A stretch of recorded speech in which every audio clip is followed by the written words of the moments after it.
আসসালামু আলাইকুম। আজকে আলোচনা করব এমন একটি ঔষধ নিয়ে, যে ঔষধটি আমাদের সকলের পরিচিত, খুবই পরিচিত একটি ঔষধ। ভিটামিন এম নামে পরিচিত এই কাপ।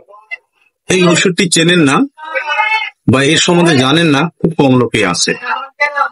এই ভিটামিন ই আসলে অনেকে আমরা খেয়ে থাকি, চুলে ব্যবহার করে থাকি, কিন্তু কার্যবলী অনেকে আমরা জানি না। এটি অ্যান্টি অক্সিডেন্ট হিসাবে কাজ করে, শরীরের কোষগুলোকে ফ্রি করে দেয়। ত্বক ও চুলের যত্নে এই কাপ খুবই গুরুত্বপূর্ণ ভূমিকা পালন করে থাকে। ত্বককে মিশ্রণ উজ্জ্বল করে এবং চুলের গঠনকে মজবুত করে।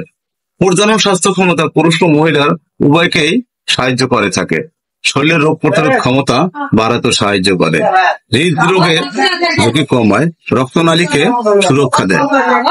বিশেষ করে চোখের স্বাস্থ্য, চোখের কোষকে সুরক্ষা দেয় এবং বয়সজনিত যে একটি ছাপ এই যে সেটাকে রক্ষা করে। ধন্যবাদ, সবাই ভালো থাকবেন।